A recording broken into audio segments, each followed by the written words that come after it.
Suppose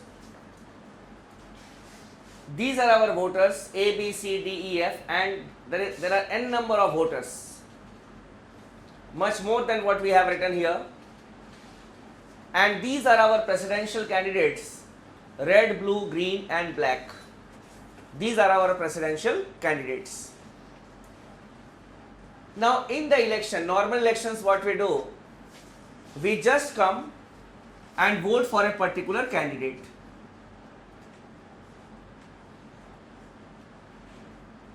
Vote for a particular candidate.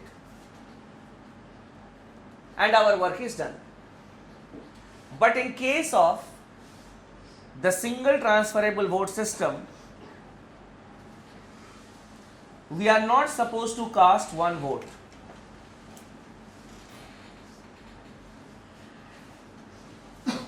We are not supposed to cast only one vote. Here the preferences have to be given. And every voter has got as many preferences as the number of candidates are.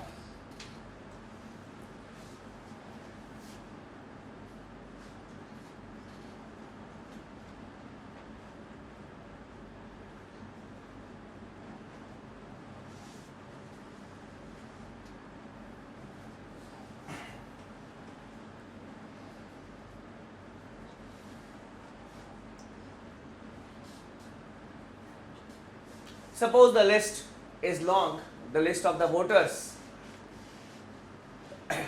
Now every voter will have to give his or her preferences. At least one preference must be given, otherwise the vote will become invalid. Now I will tell you a logic here or a philosophy of giving preferences. Why preferences are given?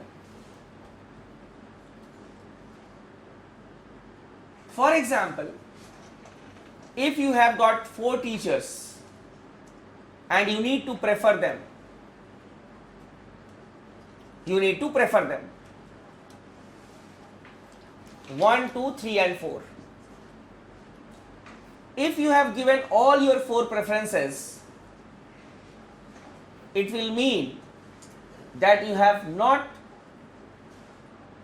rejected anyone. Okay, he is my first preference, he is my second preference, he is my third preference and he is my fourth preference. It means if 1 is not there, 2 will also do, 2 is also not there, 3 will also do, 3 is not there, then 4 will also do. We have not rejected anyone. We have not rejected anyone. But some of you will go and vote only for one. We will mention only one preference. Second is my only preference.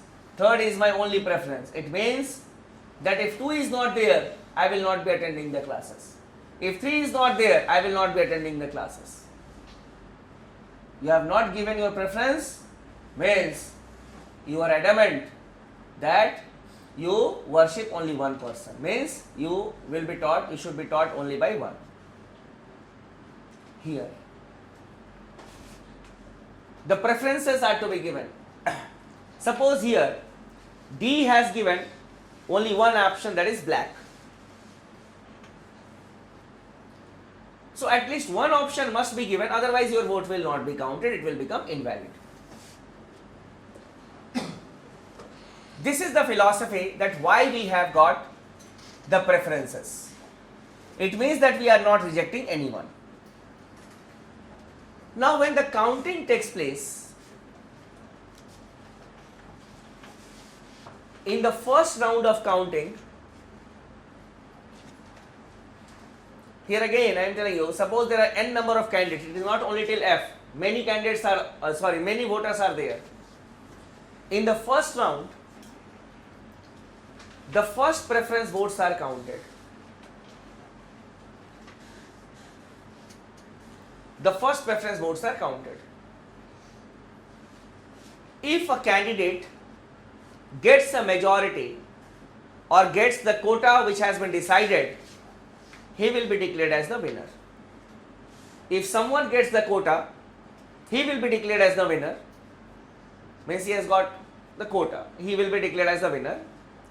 But if no one gets the quota in the first round and the votes are divided, then the candidate who gets the least number of first preference votes will be eliminated.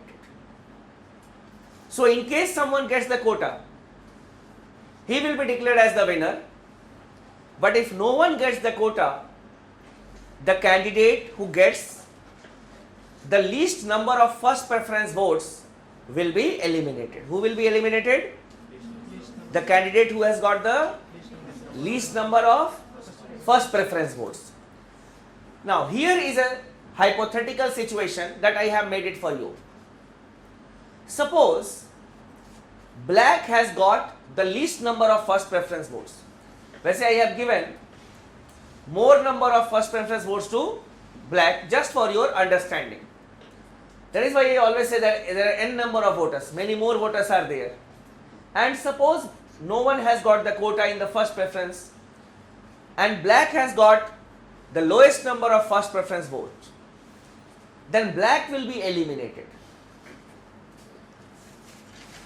Black will be eliminated and black's first preference votes will be transferred. Black's first preference votes will be transferred.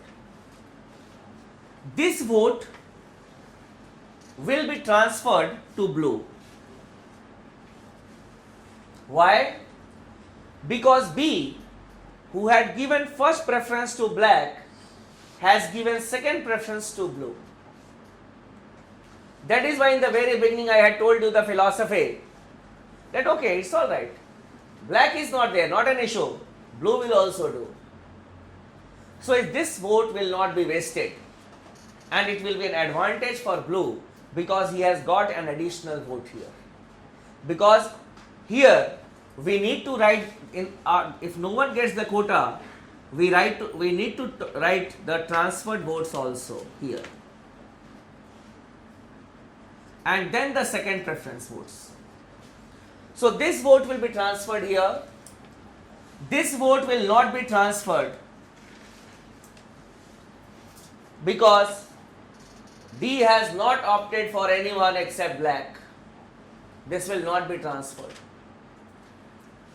And this vote will be transferred to green. The same logic, because F, what it has done, it has given first preference to black and it has given second preference to green. So in this way the transfer takes place.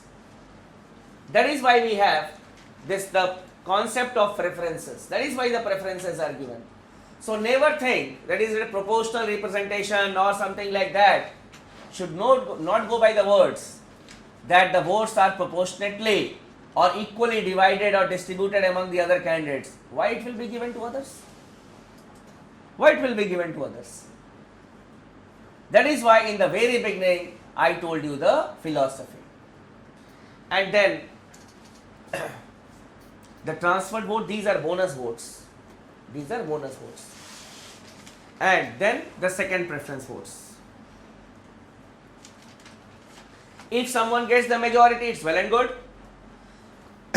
Or if someone gets the quota, it's well and good. If not, then the candidate who has got the least number of the second, we can say, votes here will be eliminated. And in the final round, if only two candidates are there, the candidate who gets the maximum number of votes will be declared as the winner.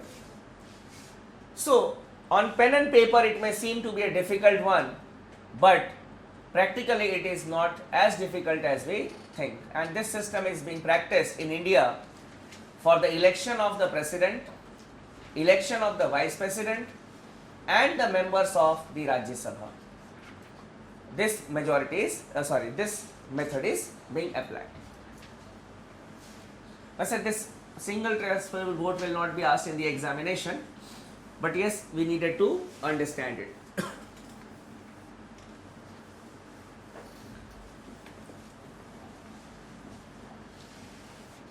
the MPs and MLA, they do not cast their vote in the president's election in their individual capacity. They represent a particular constituency, that is the people, and that is why the value of vote of one MLA and one MP is not one. There is a formula that is followed.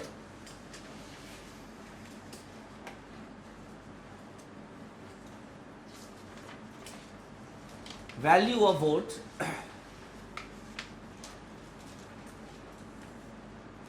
of one MLA. It is total population of the state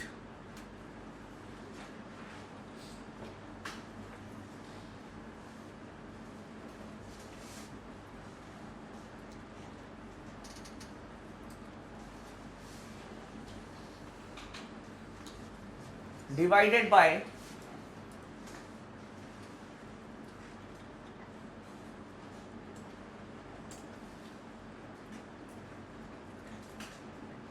total number of elected MLAs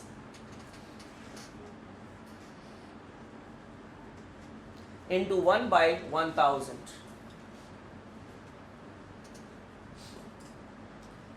So the value of vote of an MLA fluctuates from state to state. It all depends on the population of that particular state. 1000, why into 1 by 1000? It is to avoid the fractions. Then value of vote of one MP, it is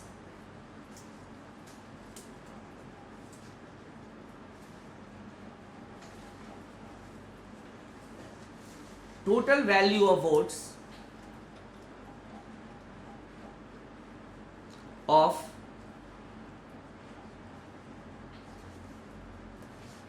all the elected MLAs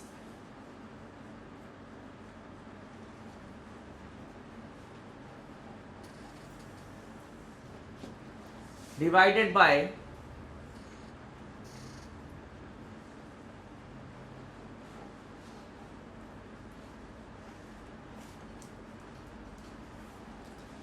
total number of elected MPs. Total number of elected MPs. Value of vote of the MPs will be the same. Value of vote of the MPs will be the same, but the value of vote of the MLAs will fluctuate from state to state. This formula is asked in the examination, and we have seen that many a times the UPSC had asked about the value of vote, because it is one of the most confusing things according to the students, obviously, in the examination. That is why this value of vote is asked in the examination. Now coming to the last aspect in the president's election, that is disputes in regard to the president's election. Disputes in regard to the president's election.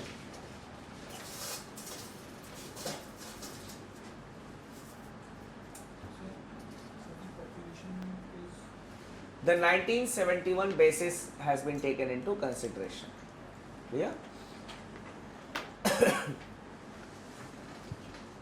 Article 71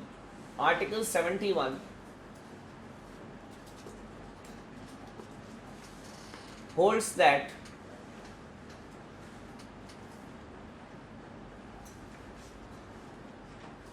all the disputes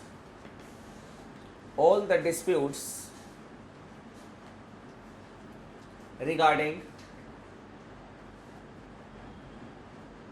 the president or the vice president's election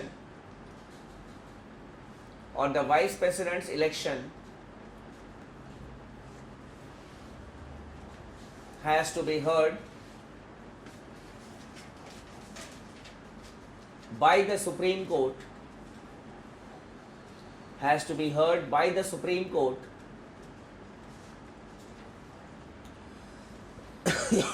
sorry, and its decision is final and binding.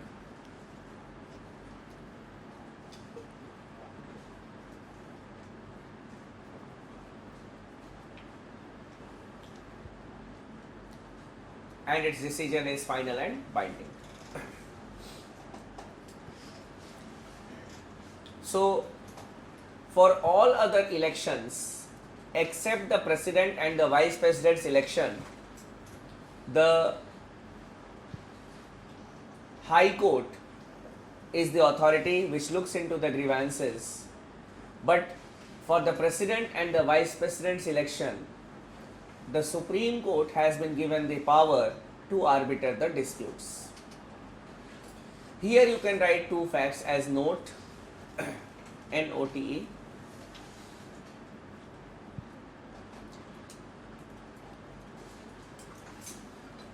A petition in this regard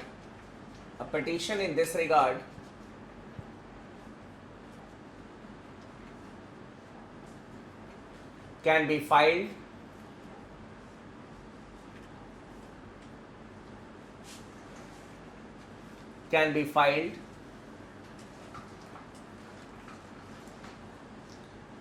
only by a person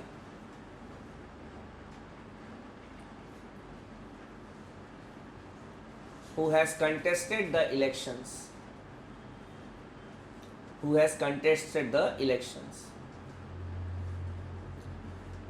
Means the person who has contested the presidential election can only file such a litigation.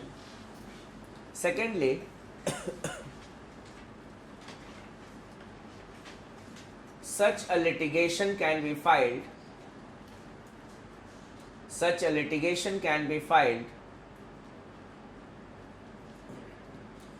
only after the election process is over.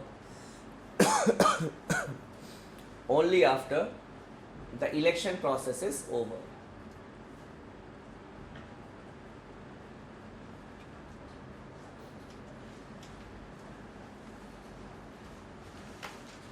So it is not that the election process is going on and a person can file a case in the Supreme Court that we can say something wrong is going on. Now coming to the qualification of the presidential candidate.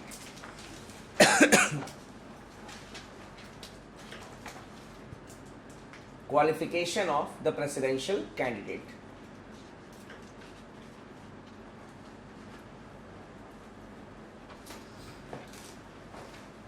Citizen of India, not less than 35 years of age,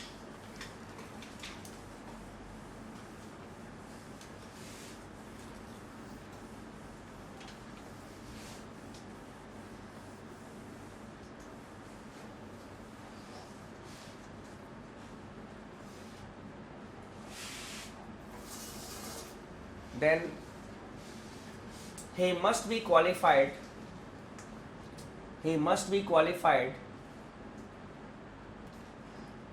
to be elected to the Lok Sabha.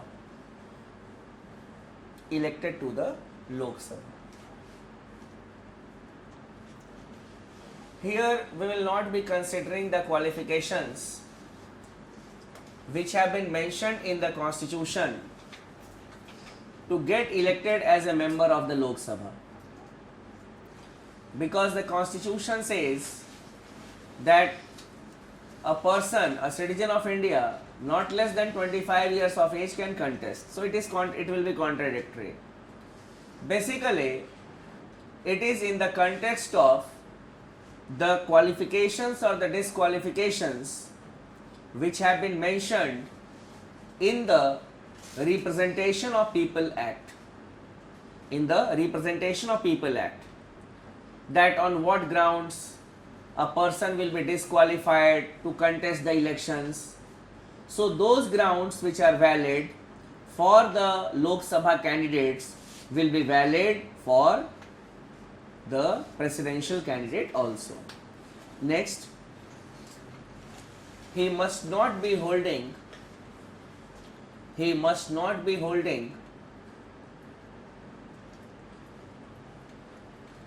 any other office of profit.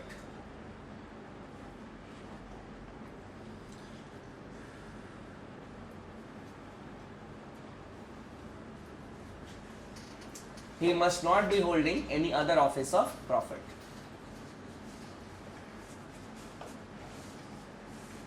Now, when we talk about office of profit, any office from which a person gets remuneration is an office of profit. And when we talk about the president's election, if a person is serving in a government office as a bureaucrat or even as a peon, first he need to resign from his job and then only he can contest for the president's election. But there are some offices which are technically offices of profit but are not to be considered as office of profit for the election of the president. For example, the president himself. If the president wants to contest again as the president of India, it does not mean that he will have to resign and then he will contest. He may contest the elections without resigning. Same in the case of the vice president, the governor, the ministers at the union and the state level, the MPs and the MLAs. Pranab Mukherjee Sahab, he was the finance minister. He resigned and contested, that was his wish. It was his wish. Before that, Pratibha Devi Singh Patil, she was the governor of a state. She resigned and then contested. But constitutionally, these offices are not to be considered as office of profit. Clear? लिख लो as note.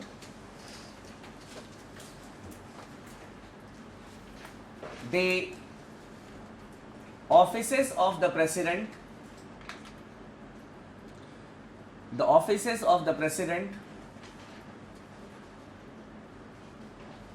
the vice president, governor,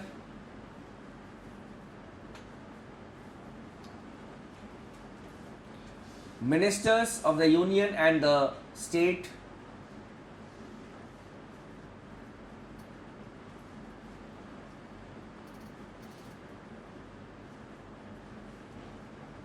and MPs and MLAs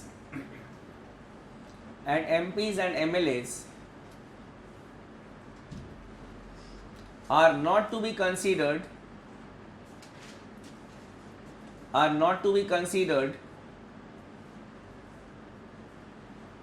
as office of profit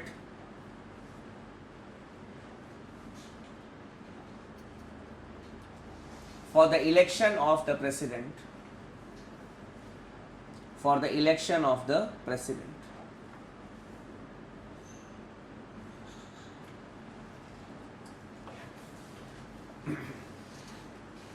Now coming to Sir, are all the members of Lok Sabha are MP? when we say member of the parliament, all the members of the Lok Sabha as well as the Rajya Sabha, they are known as members of the parliament.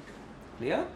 At the state level, we can say the nomenclature is MLA and MLC, member of legislative assembly, member of legislative council. But at the center, we have got a cover term, that is member of the parliament, that is member of the Lok Sabha as well as Rajya Sabha. So what it is done, how to differentiate it? MP in the bracket it is written Lok Sabha, MP in the bracket it is written Rajya Sabha. That is for our understanding. Now coming to the term of the members, term of the president.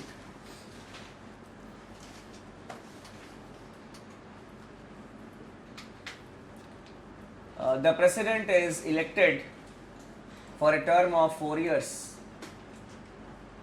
or 5 years. 4 years किस देश का? In which of which country? United States of America. So the president is elected for a term of 5 years. He can resign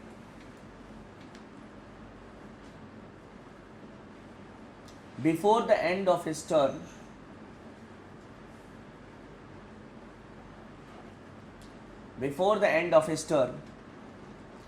by sending his resignation to the vice president.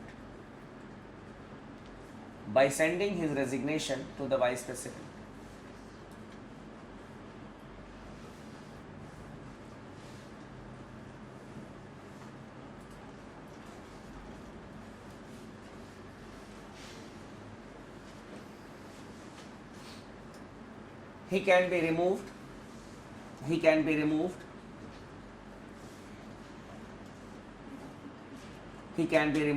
before the end of his term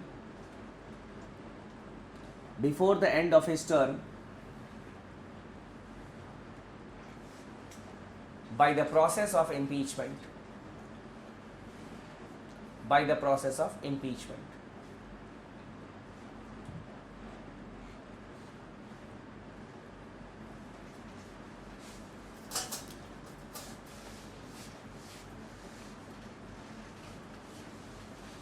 Article 61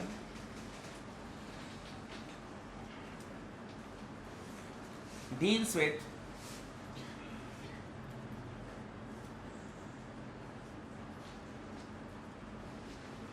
process of impeachment.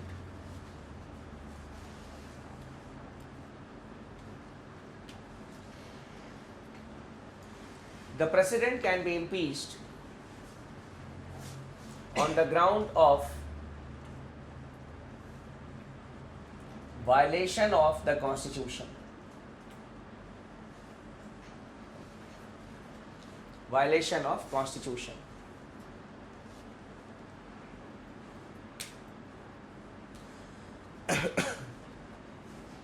And what is violation of Constitution has not been mentioned in the Constitution. That what will be violation of the Constitution has not been mentioned in the Constitution.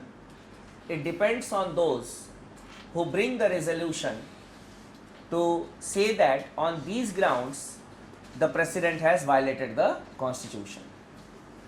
Now coming to the process, you can write in points. A resolution in this regard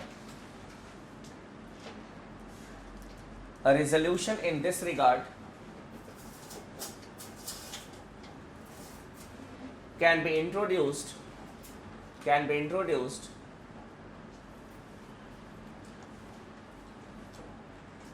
in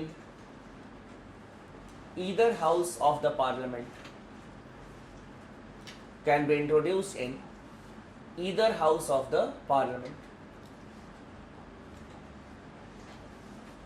That is, it can be introduced either in the Lok Sabha or in the Rajya Sabha. Secondly, the resolution must be supported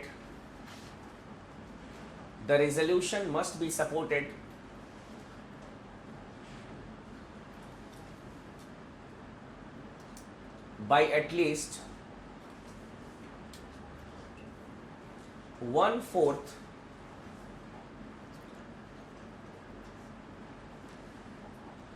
members of the House,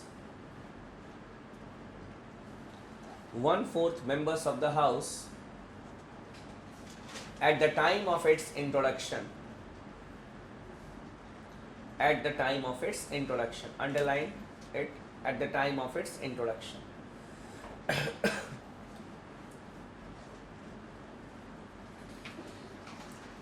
Next, a 14 days notice is given to the president. A 14 days notice is given to the president.